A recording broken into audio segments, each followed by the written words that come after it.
Hello, students. Today we are going to start with a new topic, story writing.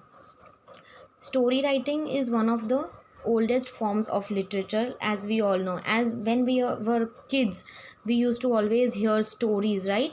Our parents, our grandparents, they used to tell us stories related to morals and ethics and all, right?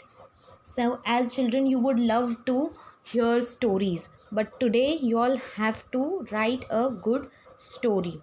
So, today I'll be guiding you all how to write a good, effective story. So, let's see first the definition of a story. What a story should have. A story tells us about a single event or experience. Okay, so when you read a story, it is particularly about some event or some experience that has happened with someone or any situation, right? Or any incident.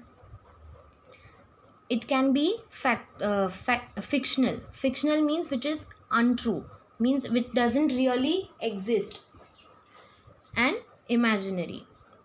It should be, and the main important thing is that you have to have a word limit. Okay, that's a very important thing in story writing. It should not be more than 200 to 250 words in length. Okay, it should have three, a story should have three parts: a beginning, a middle part, and the end, that is the conclusion part. Okay, so you're, you know, it should be so catchy that the person who's reading the story that you have written should feel that he is feeling that event. It should create an impression on the reader. Now let's move on to elements of a story. What all should a story have? Okay, so first most important thing is a setting. Okay, so first we'll see all the points and then I'll explain you each point in detail. So we have setting, characterization, plot, conflict, climax, resolution, theme, and point of view. So our first topic is setting. Okay, so setting tells the reader where and when the story has taken place. Okay, so first thing is, when you read a story, it starts with a once upon a time and all these kind of things, right? So there was a king in the jungle. You must have heard all these kind of stories, right? So that is telling you the setting, means where exactly that story has been taken place. Then comes the characterization, creation of imaginary people who appear to be real to the reader. The writer gives information about the characters in the story. Okay, then you have to introduce your characters, and they need not be the actual ones or which are real. They can be any imaginary character related to your story. Then is the plot. Plot is the very important thing. In the plot, you have to write a series of events through which the writer reveals what is happening, to whom, and why. Okay, so this is the main body of your story, where exactly the writer will narrate what is happening, how it's happening, to whom it's happening, why it's happening. All sorts of questions will be answered in this section. Then we have a conflict. Now conflict is a problem in the story that needs to be solved. Okay, so if it is like a story with some you know conflict kind of a thing, and then you give a solution to it, so or you are solving some fight between two people or something, then that is also to be included. Then is the climax. Climax again has to be very interesting, catchy, and the way you put your climax is very important. When the action comes to its highest point of conflict, that is the time when you introduce climax.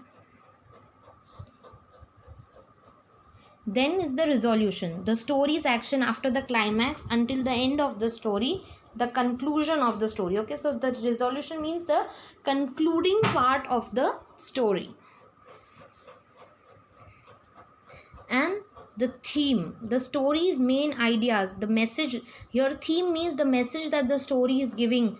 After you write the story, the message that your story is giving is very important and should be very clear, and you should be able to forward it to the reader very well. Okay, so the message the writer intends to communicate by telling the story. What is the point of saying that story?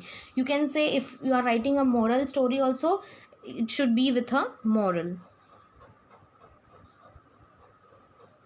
Then your point of view, the position of the narrator of the story, and what the writer sees from that vantage point. Okay, so your it should be from the writer's point of view.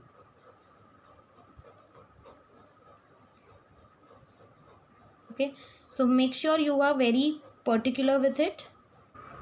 Okay, so I'll be just summing up with the points once again in my own words, so it will be very easier for you. Like, the first thing is to develop the plot of the story thoughtfully, that is very clear.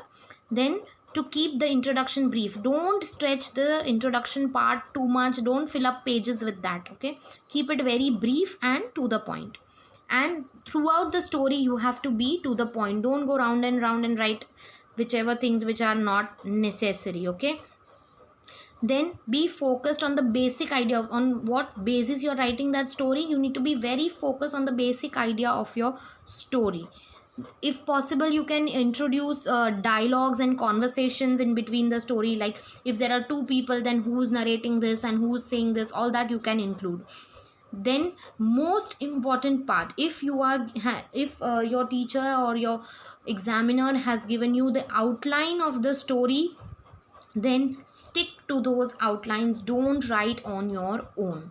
You have to stick to those outlines and make sure that you use all the outlines carefully, and all the topics that are given, you have it's included in your story. And for that, most important part again is to follow the sequence of the events it is taking place. So whatever is happened before, don't write it later. So make like, for what you can do is you like how in your maths exam you make a rough corner, similarly make a rough column in your book or answer sheet or whatever, and write a sequence of the story, like whatever you need to put in that in short. Okay, so that you don't miss out anything which is important. So sequence is very important. Then if you are asked to give a heading to the story, then give a nice sketchy heading which can attract the reader or the person who's correcting. And the main thing, that is, the story should be written in the past tense. Okay, this is not what is happening now, it has already happened, so your story should be in the past tense only. And if you are not very good with your vocabulary, then please do not try to use wrong terminologies. Instead, you can use simple language. Okay, use simple language which you can easily link the story with. Okay, so that's all about what I wanted to clear you with the story writing part. I hope it's very clear. So one last small message for you all. Great writers are able to use the elements of the story with such precision that the reader is caught up in the action of the story. Okay, this is a mark of a good story and our goal as a writer. Okay, so keep that in your mind, that if you want to be a good story writer, then you have to be very precise in your writing, that till the end the attention of the person who's reading the story is caught up. Okay, I'll also be sharing the few examples with you. You all can refer to that, and in case if you all have any queries, you all can contact me. Thank you.